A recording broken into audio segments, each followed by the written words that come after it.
Olá, seja muito bem-vindo ao nosso primeiro Hansaton Convida. E não podíamos começar melhor do que com as nossas convidadas de hoje. Tenho aqui comigo a Michele Queiroz, que é diretora de audiologia e produtos da Sonova Brasil. Ela está aqui para a gente conversar um pouquinho sobre a tecnologia da Sonova e reforçar a chegada da Hansaton aqui no Brasil. E professora doutora Kátia de Almeida. Que honra ter a doutora Kátia aqui. Tenho certeza que é referência para muita gente que está aí do outro lado, é minha referência pessoal. E é uma honra te ter aqui como embaixadora da Hansaton no Brasil. O intuito de hoje é conversarmos sobre atualidades e o que esperarmos da evolução da tecnologia dos aparelhos auditivos. E vamos também fazendo um bate-papo aí para falar da tecnologia da Hansaton. Meninas, um assunto que a gente tem falado muito é sobre a inteligência artificial. De que forma podemos enxergar a evolução da inteligência artificial nos aparelhos auditivos?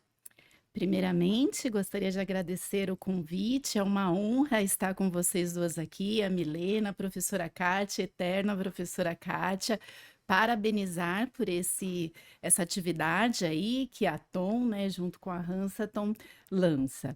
Bom, entrando na sua pergunta sobre inteligência artificial, a gente tem falado bastante mesmo sobre inteligência artificial nos últimos anos, mas a inteligência artificial não é algo novo que entrou agora nos aparelhos auditivos, né?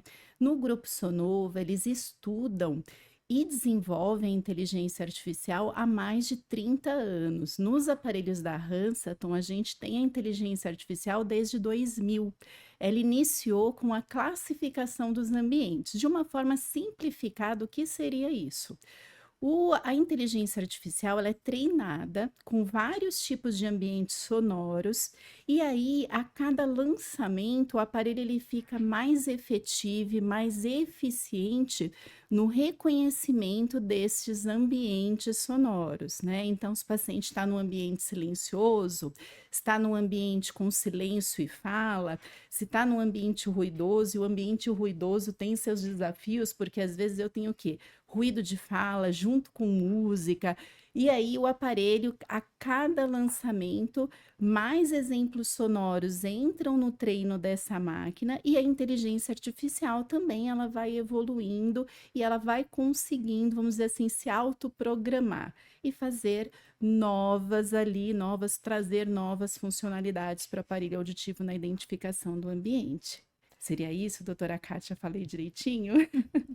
Então, a inteligência artificial é algo que nos últimos anos, digamos, eu acredito que nos últimos 5, 6 anos, tem se falado muito nessa questão da inteligência artificial e da revolução que a inteligência artificial tem trazido na área dos aparelhos, né, na área dos dispositivos eletrônicos de amplificação.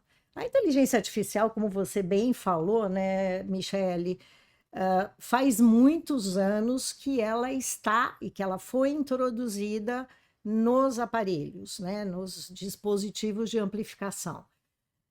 Só que diferente do que está hoje, porque, na verdade, houve aí uma evolução da tecnologia. Então, aquilo que há 30 anos atrás fazia muito pouco, mas já era inteligência artificial, então, os programas automáticos, a mudança automática, dependendo do ambiente, isso de verdade já está incorporado nos aparelhos há mais de 25 anos, né? A própria Sonova foi uma das que logo começou a introduzir a inteligência artificial. Na medida que a inteligência artificial foi sendo desenvolvido, porque isso é usado há muitos anos, desde a década de 60 nos computadores, começa a ter, então, fala-se da inteligência artificial, depois começa a se falar da aprendizagem de máquina, então não só a inteligência artificial ele começa a fazer algumas atividades, imita o comportamento do ser humano, mas ele começa a aprender com o indivíduo, que é a aprendizagem de máquina. E na medida que esta tecnologia foi evoluindo, ela passou a ser incorporada de uma forma mais visível a partir da década não década, mas a partir de 2016, 2018, em que houve a incorporação dessa aprendizagem de máquina. Então, não só imitava, como aprendia com o indivíduo, que é a aprendizagem de máquina, e também vem a questão das redes neurais profundas, que é o que se chama de deep neural, aprendizagem neural profunda, que é uma estratégia para lidar com a questão relacionada ao ruído, porque essa é a condição mais crítica para o indivíduo que tem uma perda de audição. Então, a gente sabe que a queixa é nas situações de ruído. E não que o aparelho vá resolver todos os problemas, porque a gente sabe que o aparelho amplifica o sinal sonoro e manda para dentro do sistema auditivo daquele indivíduo que tem uma lesão. Então, quanto maior for esta lesão, obviamente, o processamento da informação naquele sistema auditivo vai ser mais prejudicado. Mas estes algoritmos que a inteligência artificial traz, ela possibilita que se trabalhe com o ruído, porque hoje, nos aparelhos que têm inteligência artificial, eles funcionam com outros algoritmos integrados. Então, como a Michele falou, a questão da cena sonora ou do, como eu posso dizer, porque isso muda do classificador ambiental, né? Muda o nome dependendo do fabricante, mas os aparelhos têm pré-destinados, né, ou pré-programados, uma série de ambientes sonoros que são diferentes, mas que no mínimo a gente encontra classificadores ambientais com pelo menos 8 ambientes diferentes, em que pode ter o silêncio, o ruído de fala, ruído de tráfego e outras classificações que o aparelho, quando o usuário chega em determinado ambiente, ele faz aquela classificação do ambiente e, a partir dessa classificação, presença ou não de ruído, algumas coisas muito importantes acontecem, como, por exemplo, ativando a rede neural profunda, ele vai buscar separar o que é ruído do que é fala, porque fala, teoricamente, é o que importa para o indivíduo.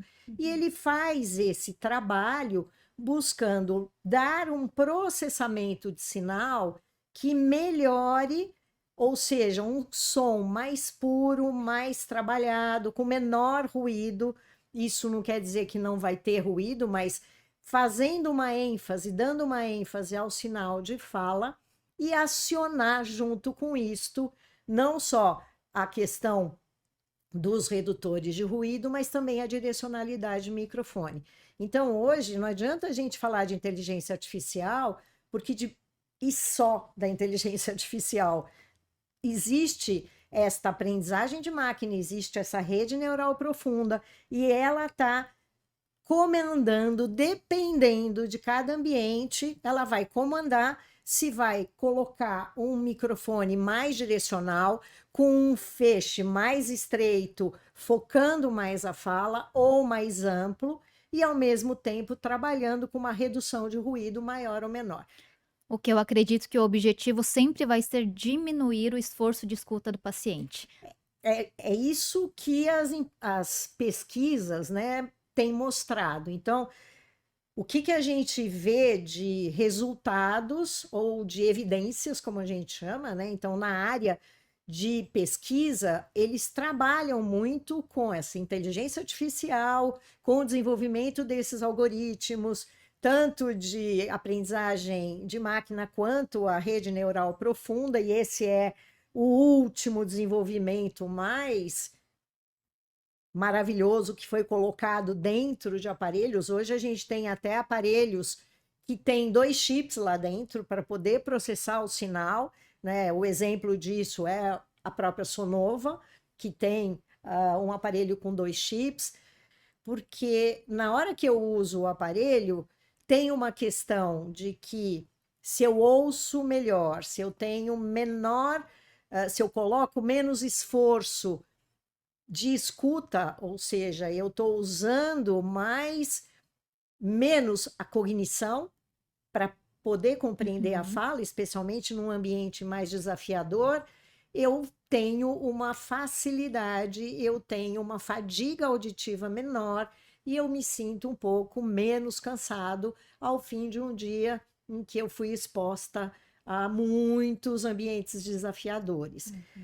Porque, infelizmente, a gente vive num país e numa cidade aqui, né, como São Paulo, que é muito barulhenta, Uhum. né? Então, essa é uma questão importante, porque a gente sabe que a gente tem que diminuir o esforço de escuta, diminuir a carga cognitiva que é utilizada para o indivíduo poder ter a, o processamento dessa informação e poder ter a compreensão, que é o que todo mundo fala, a gente ouve nos ouvidos, mas a gente compreende no cérebro. E entre ouvido e cérebro tem as vias auditivas, que tem um papel importante aí. Uhum. A gente não pode achar, tem uma lesão periférica. Então o sistema auditivo dele, a cóclea está lesada. Mas esta lesão, ainda que seja uma lesão pequena, mas se ela for de longo tempo, eu tenho problemas relacionados com a neuroplasticidade e isso pode levar a problemas relacionados com a compreensão e até com o processamento dessa informação da cóclea até o cérebro. Então, as coisas são muito interligadas. Eu acho que a tecnologia é uma ferramenta muito importante, né? Que a gente tem que conhecer essa tecnologia, entender a sua aplicação, entender que isto é um benefício para o nosso paciente, mas a gente também tem o lado profissional, no sentido de que mudou a tecnologia, muda a forma como você trabalha com este paciente. Não foi só a tecnologia que evoluiu. A gente tem muitas diretrizes de boas práticas.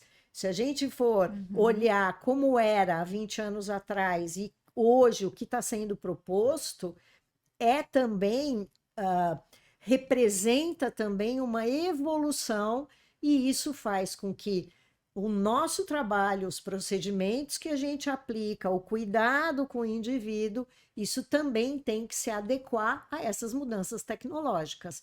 Eu não acho que seja uma coisa pontual. A tecnologia vai resolver o problema? Não, ela é importante, mas o profissional tem que saber lidar com essa tecnologia. Então, um aparelho que, teoricamente, tem uma excelente tecnologia, mas não está dando a audibilidade que ele precisa, ele pode achar que aquilo que foi investido não vale a pena. E o problema está na tecnologia? Não. O problema está no trabalho, no processo de adaptação desse dispositivo de amplificação. Eu acho que é a questão de entender a grandeza dessa tecnologia que nós temos em mãos, né? E na Hansaton acho que a gente consegue enxergar, né, muitos desses recursos que a doutora falou, questão de microfones, redutores de ruídos, cada vez mais integrados e automatizados. Eu acho que essa é a questão, né? Não é nada Isso. isolado, são Isso. recursos integrados. Eu acho que a doutora Kátia colocou uma coisa bem importante, né? Porque a inteligência artificial, ela classifica e ela é que vai comandar e gerenciar esses recursos que serão ativados, né? Então, o classificador lá identifica qual que é o ambiente. Então, eu vou falar agora mais direcionado para a tecnologia Claro. Hansaton, mas ele faz o quê? 700 escaneamentos por segundo para identificar qual que é esse ambiente. Ele faz uma combinação infinita de recursos que podem ser ativados, porque a gente tem lá uma plataforma na Hansaton, a gente tem de 8 programas, só que muitas vezes a gente tem ambientes que eles se misturam, que eles se mesclam, né? Então, é difícil você ter só fala no ruído, você pode, como eu havia comentado, fala, ruído e música, né? Uma hora pode estar com eco, outra hora eu posso ter um ruído de vento. Então, assim, é muito dinâmico esse mundo e a cultura brasileira é de muito barulho, né? Então, é importante a gente conhecer bem essa tecnologia e como que ela ativa em cada momento aqueles recursos, porque o que ela vai fazer é isso, para cada ambiente, para cada situação, puxar um pouquinho disso, aqui eu tenho que ligar o microfone direcional, Às vezes liga o microfone direcional assimétrico, um lado direcional, o outro omni, né? Os aparelhos agora também têm sensor de movimento para audição. Acho que daí é um outro capítulo que a gente pode estar comentando sobre esses sensores de movimento, né, Kátia, dos aparelhos. O que a gente espera e o que já está quase que surgindo por aí é que os aparelhos auditivos, né, como o leigo chama, eu não gosto de chamar de aparelho auditivo, mas enfim, o leigo entende assim, né, que esses aparelhos auditivos, eles estão ficando mais do que simplesmente amplificar o sinal sonoro, né? Eles são Isso. aparelhos que são vestíveis, que são usáveis e que eles monitoram, inclusive, as questões relacionadas à saúde, né? Isso. Então, a gente tem sensor de movimento, né? De repente, Controle de passos. controle de passos, a gente pode ter questão de batimentos cardíacos. Então, existe uma tendência no futuro, e não no futuro muito distante, mas no futuro muito próximo, que o aparelho seja mais do que simplesmente um dispositivo que você vai usar por conta da sua questão de audição. Existem outras questões que podem ser monitoradas através do aparelho, né? Por exemplo, eu estava lendo que o melhor lugar para você monitorar temperatura, sabe onde é? No método acústico externo. Nunca me passou isso pela cabeça. Pois é, como a precisão do batimento cardíaco, eles falam que é maior também pelo meato acústico Então, externo, né? Então, por quê? Porque aqui dentro você tem toda uma série de artérias e veias, né? A gente sabe, e isto é algo que é captado e que pode ser captado. Então, o aparelho, ele está no momento em que ele vai ser mais do que simplesmente não é simplesmente, né? Não me entendam mal, é uma questão, ele vai fazer mais do que amplificar o sinal sonoro e o processamento do sinal. Acho que isto é uma coisa importante, porque ele faz parte daqueles equipamentos que são vestíveis. Então, a gente observa que o advento, né, dessas novas funcionalidades no aparelho auditivo, além da amplificação, ela tem aumentado o tempo de uso do aparelho auditivo, porque facilitam, né, algumas facilitam o uso, como o caso da conectividade, né, a conectividade, a possibilidade do paciente conectar os aparelhos deles, que já estão na orelha, com qualquer dispositivo Bluetooth, independente do tipo de Bluetooth, se é Bluetooth clássico, se é Bluetooth Low Energy, se é celular Android, se é celular iOS, e aí o celular toca, ele não precisa tirar o aparelho auditivo, usar um fone, não, assim, a gente dá 2 toques na orelha, ele pode atender a chamada, ele não precisa achar o botãozinho do aparelho auditivo. Então, o que eu observo, o que eu tenho de feedback é isso, essa facilidade, isso que eu acho que também é algo que as empresas procuram, uma facilidade no uso e agregarem funcionalidades que ajudam mesmo, que faz parte do dia a dia de qualquer pessoa. Você falou uma coisa importante, aliás, 2 coisas importantes. Primeiro, que você tem o registro do tempo de uso. A gente sabe que o tempo de uso ele é considerado como uma métrica do benefício que o aparelho traz para o indivíduo, porque ninguém fica com o aparelho na orelha por longas horas, 14 horas, 13 horas, se ele não estiver sentindo um benefício. A outra coisa, com essa questão da inteligência artificial, você consegue ver os diferentes locais, os diferentes cenários auditivos que esse indivíduo tem, e é muito interessante porque você consegue perceber, por meio da conectividade, do aplicativo do aparelho, se ele aumentou ou abaixou o volume em determinados ambientes sonoros. E aí você consegue entender eventuais queixas que o paciente possa ter. Essa é uma questão importante para o profissional. Porque É uma quando ele. previsibilidade para o Exato. profissional, É uma né? excelente ferramenta de aconselhamento, né, para o Exato. paciente. Porque se ele chega e tem uma queixa, a primeira coisa que a gente tem que perguntar é em que ambiente que isso aconteceu. Porque se o aparelho está variando de cenário acústico, você tem que saber minimamente onde é que estava o problema, Uhum. né? E isto é uma ferramenta importante de aconselhamento, importante para você entender a dinâmica de vida auditiva desse indivíduo, né? Porque o estilo de vida relacionado à audição é uma coisa que as pessoas pouco falam, mas que é importante a gente conhecer, né? Porque tem pessoas que gostam ou que têm um estilo de vida relacionado à audição que é mais calmo, mais silencioso, ficam mais em casa. Tem pessoas que gostam de outros cenários sonoros. Uhum. E isso é importante para o profissional, porque ele faz uma análise do que está no software e a partir disso você pode fazer ajustes que te ajudem a minorar as queixas do paciente. Uhum. O profissional tem que tomar cuidado, porque como ele tem esse classificador ambiental, ele tem que entender a queixa que aconteceu, onde aconteceu, e não é só dizer, então, estava muito barulhento, tá? Explica para mim como era esse ambiente.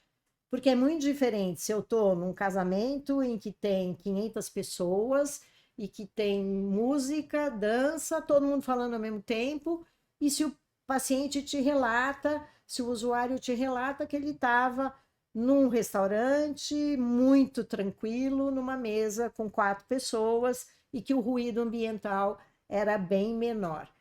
É diferente, porque provavelmente em uma situação ou em outra, a orientação ou a queixa pode ser bastante diferente. Então, nós temos que estar conectados com este software que está registrando todas essas questões. Então, é fundamental. A outra questão que você falou, eu disse que eram 2 coisas importantes, então é o software e a conectividade. A gente consegue ter tudo isso no aparelho, mas a conectividade, que é algo que já surgiu também há muito tempo, Isso. e que no começo era muito complicado, porque implicava em ele ter uma interface. Quer dizer, o aparelho não conversava diretamente com os celulares, com os outros dispositivos que tenham Bluetooth, né? E isso, às vezes, implicava para o indivíduo ele ter que usar essa interface pendurada que as pessoas não gostavam. Isto facilitou muito quando você faz a conexão direta. E num primeiro momento, a conexão direta, bom, agora depende se é Android ou se é iOS. Isto tudo foi mudando e hoje a gente tem essa conectividade universal.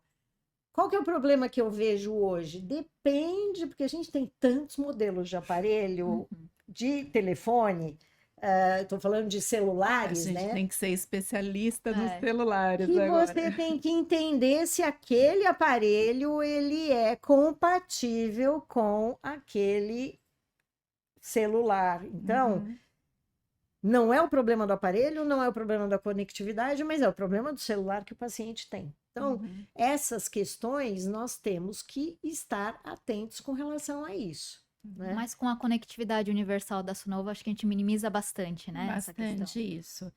Com essa evolução da tecnologia, né? Hoje, assim, nos produtos da Hansaton, a gente pode dizer que são mínimos os celulares que não são compatíveis, né? A gente pode dizer que atende aí mais de 6.800 modelos de smartphones. Então, com os produtos da Hansaton, essa dificuldade ela vai ser menor, né? E a questão da comunicação simultânea, né? Às vezes não vai funcionar somente com um dispositivo, então funciona com até 8 dispositivos, 2 dispositivos de forma simultânea, né? Porque hoje a gente também tem esse perfil de não ter só um produto eletrônico, né? Estamos conectados com vários produtos eletrônicos né, ao mesmo tempo. Exatamente. Então, acho que toda essa evolução, né, Kátia, porque assim, a gente saiu do momento que eu não tinha conectividade para o momento de conectividade que ela ainda não estava dentro dos aparelhos auditivos, estava no colar, até o momento atual que a gente tem os aparelhos auditivos que eu posso parear 8 dispositivos Bluetooth diferentes. Se paciente aproximou do dispositivo, ele detecta e ele se autoconecta, e ter 2 conectados ao mesmo tempo, que a gente pode pensar, mas para que o indivíduo precisa de 2 dispositivos Bluetooth conectados ao mesmo tempo? Mas a gente tem hoje um número grande de pessoas que realizam diversas reuniões usando o notebook ou mesmo tem 2 celulares.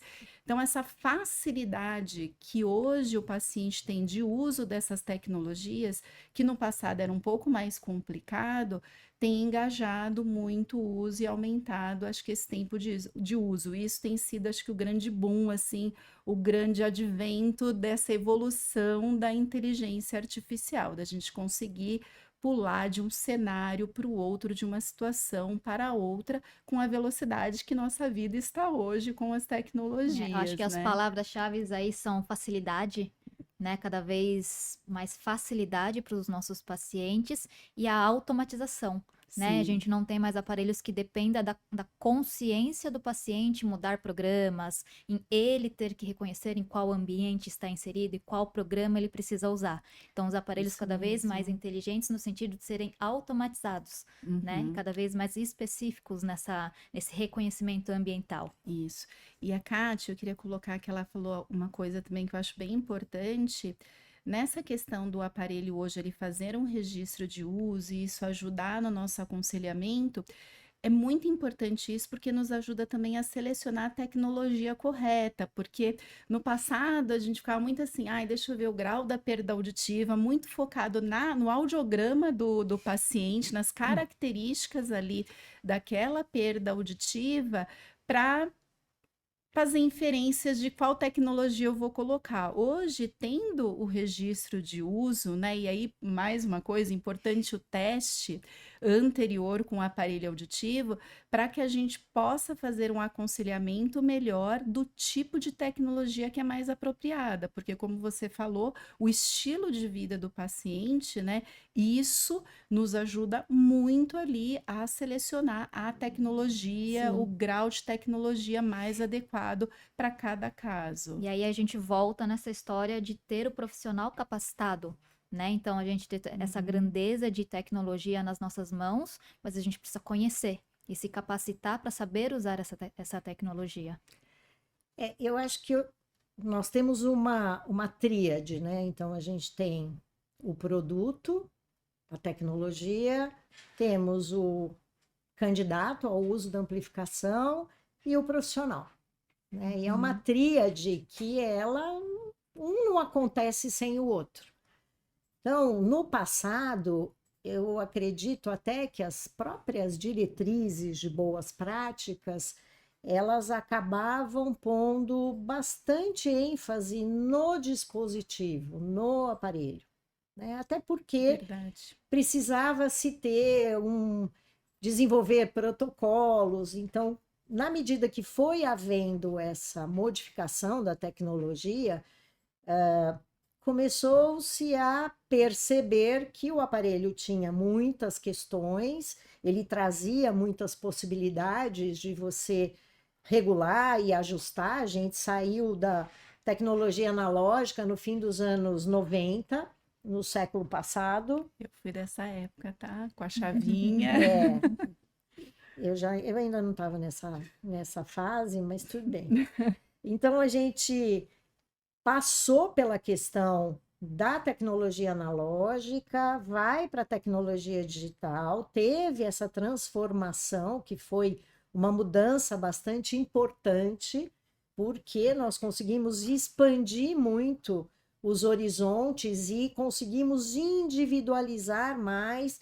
A Uhum. gente partiu de chavinhas, como a Michelle falou, de mexer 2, 3 controles, para um software que te possibilitava mexer em várias combinações. Então, já começa aí, você tem que entender mais da tecnologia. Não dá simplesmente para você falar, bom, era simples, eu tinha que entender se eu mexia na chavinha 1, 2, 3 ou 4. Hoje eu tenho um software, eu tenho uma série de processamento de sinal que o aparelho faz, que obviamente, se eu aperto o botão, ele vai colocar o aparelho naquilo que o fabricante acredita que é ideal para o paciente. Mas para um paciente médio, né? Então, a individualização é feita pelo profissional. Ele tem que entender da tecnologia para poder ajustar o aparelho. Se eu coloco um aparelho, deixo por conta do software, eu não estou preocupada com o processo, eu estou preocupada com o aparelho, o evento. Então, essa tríade quebrou, porque eu estou só focada no aparelho. Então, eu vou colocar o aparelho na orelha dessa pessoa. Grandes chances de insucesso, óbvio, né? Eu tenho um ser humano, um indivíduo que tem uma perda de audição.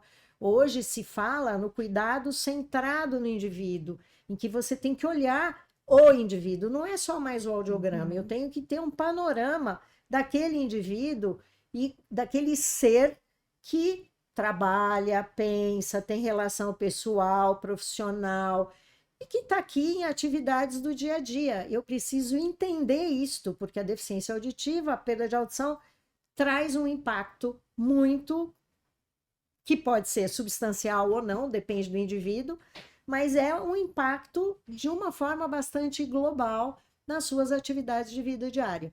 Então, eu tenho que pensar nesse indivíduo, fazer uma avaliação detalhada dele para poder escolher, inclusive, a categoria tecnológica. E a gente eu sempre falei isso. Eu acredito que o estilo de vida é o que determina o que vai subir de categoria tecnológica. Por quê? Se é uma pessoa que tem uma vida mais reclusa, fica mais em casa, eu posso ter uma categoria menos importante, né, ou menos avançada, ou prêmio, e esse indivíduo tem um bom desempenho. Uma outra questão que eu acho que é fundamental, além do estilo de vida na escolha da categoria, é quanto o indivíduo está disposto a ter de custo. Quando você vai, qualquer coisa da saúde, mesmo se eu vou no médico, eu falo, bom, eu posso gastar, eu tenho médicos, imagine que eu vou pagar consulta, né? Eu tenho médicos que variam numa extensão de, sei lá, 500 a 5 mil reais a consulta. Exatamente. Quanto que eu estou disposta a pagar? Ou quanto que eu preciso, ou isto é importante para mim?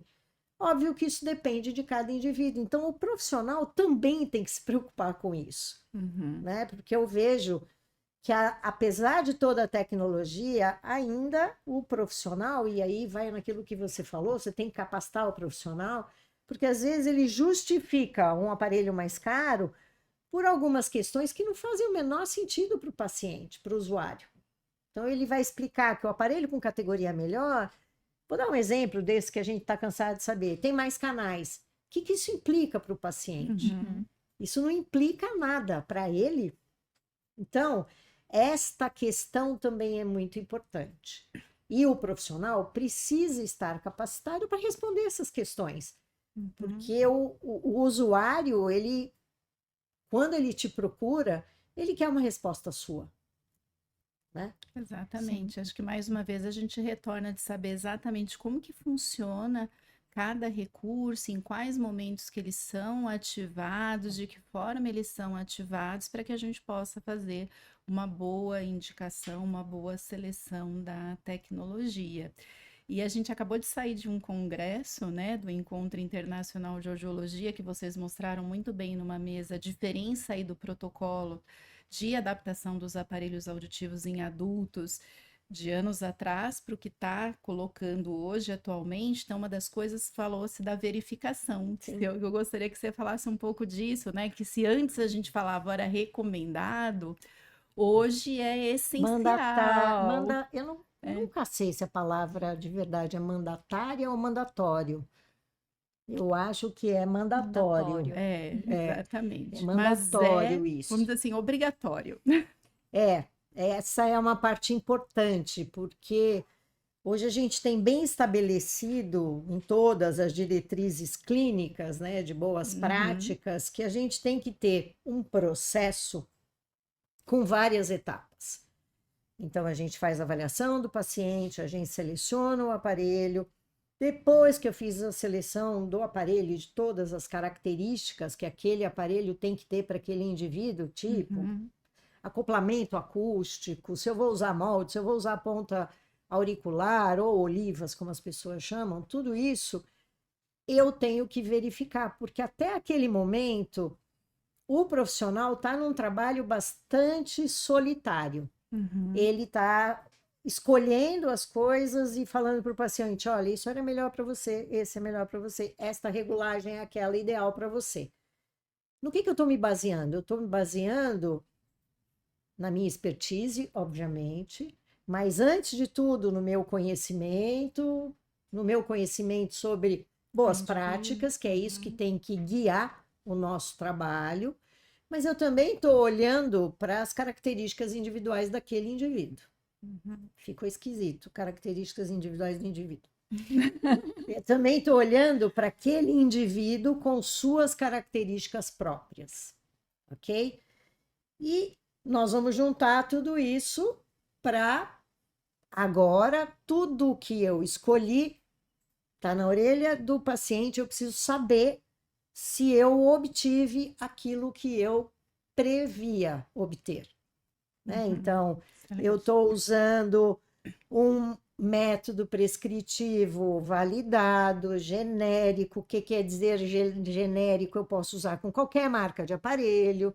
A gente tem métodos genéricos conhecidos mundialmente, aplicados no mundo inteiro, por isso que eles são chamados de validados, mas ainda assim as pessoas usam muito métodos proprietários. Eu não tenho nada contra métodos proprietários, mas todas as evidências mostram que os métodos genéricos, ou seja, NAU, TSL e qualquer outro que exista, por exemplo, na Inglaterra tem o CAMFIT, que parece ser um método interessante, que é muito usado lá, mas eles precisam dar audibilidade para aquele indivíduo, para aquela perda, para aquela severidade de perda que ele tem.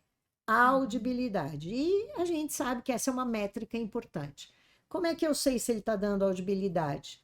Eu tenho que fazer verificação. Verificação eletroacústica, medidas com microfone e sonda.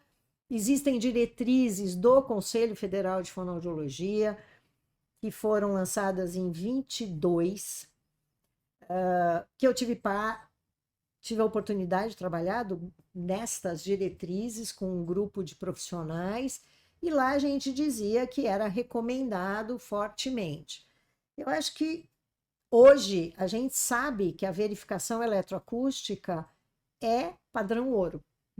Então, padrão ouro significa que é aquele que me dá a melhor informação a respeito do que eu estou fornecendo de audibilidade para o indivíduo. A certeza do que você está fazendo com aquele paciente. Então, eu tenho que ter uma métrica. Eu tenho um ponto para atingir, eu tenho que ter uma métrica para medir se eu atingi ou não.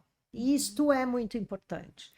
E, pelo que a gente discutiu no próprio EIA, a presidente do Conselho Federal estava lá e ela disse que é obrigatório a gente ter esse tipo de equipamento. Então, acho importante.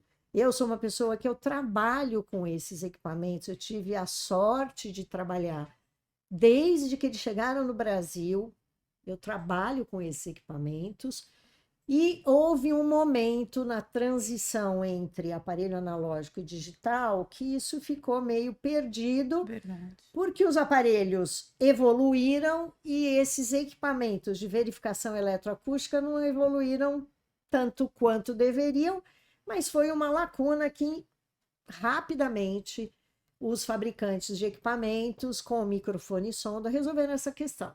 Então, hoje a gente tem a possibilidade de usar um sinal de fala para ver qual que é a amplificação para o sinal fraco, médio e forte.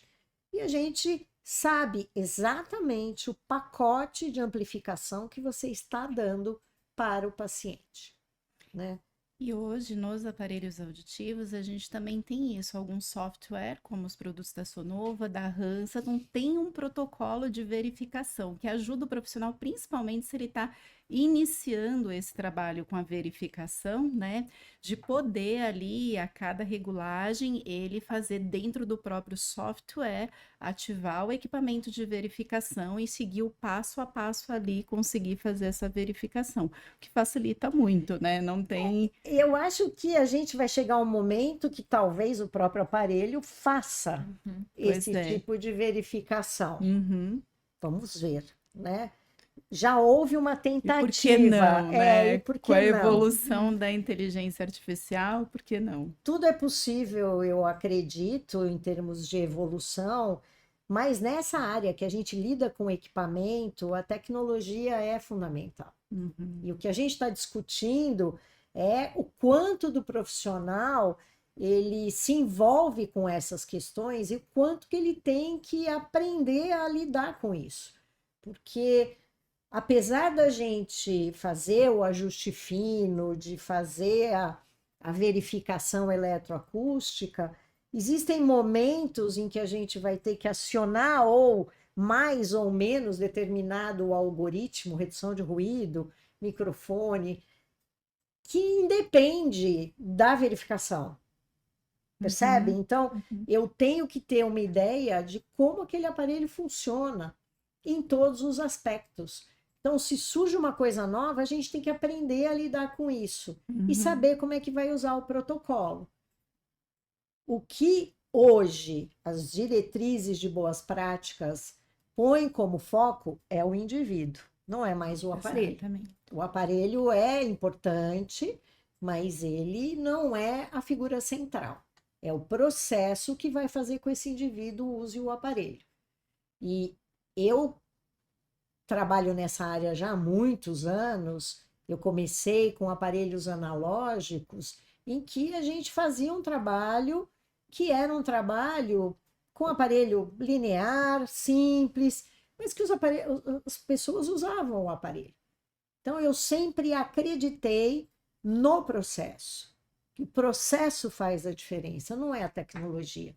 Uhum, Porque se esse processo não fizer diferença, a tecnologia não vai resolver o problema, né? A gente cansa de receber, eu canso de receber pacientes com aparelhos de boa tecnologia, às vezes até tecnologia premium, uhum. top de linha, perdas leves, moderadas, e que a pessoa não está satisfeita com o aparelho. Eu Na acho que essa escolha. conversa deu um gostinho aí de tecnologia, mas a gente percebe que é só a pontinha do iceberg, É. né? Que a gente tem muita coisa ainda para estudar, para entender todo esse relacionamento, essa tríade. Então, eu acho que a gente já podia pegar um gancho e falar um pouquinho do nosso projeto de grupos de mentoria, Pode. né? Então, assim, nós aqui da Tom, com a Hansaton, a gente tem aí uma preocupação, né, nessa capacitação de vocês profissionais em terem a gente sabe que existe um excelente produto, mas terem a capacidade de aproveitar toda essa tecnologia, né? Tudo isso que eu acho que a gente conversou aqui. Então, nós com a doutora Kátia estamos estudando aí projetos de mentoria que eu acho que vem a enriquecer muito, né, para a marca, para o uso, para os pacientes. E eu esqueci de falar uma coisa que é super importante, que a Hansaton é uma marca que ela também já esteve no mercado brasileiro, e quando eu comecei a trabalhar com aparelhos na área, pouco depois a gente ouvia falar da Hansaton, porque é uma empresa que eu acredito já está há muitos Isso anos, desde não, 1957, é não, uma eu não marca estou de no origem mercado. alemã. Eu não 60 estou no anos de mercado mercado. desde 57, mas esta marca já teve representação aqui Isso. e era uma marca que eu ouvia falar muito bem, Uhum, né? Então, acho que é uma marca grande, né, que tem tradição, que já está no mercado há muito tempo. A gente sabe, né, da Europa o quanto que tem de tradição, né? A gente fala, Dinamarca, mas não é só Dinamarca, a Alemanha tem uma tradição bastante importante. importante, Uhum, a Suíça, obviamente, isso, né? é. Tem também. E o interessante é que ela retorna, né, para o mercado brasileiro de Uhum, uma forma, depois de ter ficado fora há um tempo, aí eu não sei dizer uhum. quanto tempo. Em 2015 houve a fusão, né, da Hansaton com a Sonova, então a gente fala que é a união da qualidade do design alemão com a inovação e a precisão suíça. Então, hoje a Hansaton chega ao Brasil, já era uma marca muito boa, como você falou, alemã, né? E hoje com essa junção, com essa união aí da precisão e da inovação suíça. Então, chega aí com chave de ouro, Com com a certeza. Vamos equipe da retornar com Tom. qualidade e muita capacitação, Eu certo? acho isso super importante. E eu não falei no início, porque a gente já começou a discutir, mas super Aham. obrigada pelo convite de estar falando aqui um pouco do trabalho que eu faço já faz tantos anos e que é para mim muito apaixonante. Então, desafios são coisas que ainda me movem, né? Bom, Então, nós quem agradecemos. Te ouvir falar aqui, eu estava encantada e se puder a gente ficava umas 3 horas pois conversando é. aqui, né? Com certeza. Mas Profissional que encantou tantas com profissionais, né? Sou certeza. apaixonada por aparelho auditivo, devo isso à Kátia, em grupos de estudos de Lá de. aparelho auditivo. Não vamos dizer quando foi, né, Kátia? Mas Mas assim, seguramente tem uns 20 anos ou mais, né, é, Michele? exatamente. Que era uma É, época que ninguém estudava e que eu sempre tive essa curiosidade. E eu acho que a curiosidade é o que deve mover as pessoas. Acho que isso que é o mais importante. Com certeza. E a gente fica feliz de ter mais uma opção, né, de marca sim. aqui, de qualidade, para poder usar com os nossos pacientes. Muito obrigada, meninas. Obrigada pelo convite, obrigada, hein, Obrigada pela aí honra pelo de participar. espaço e vamos ver os próximos passos.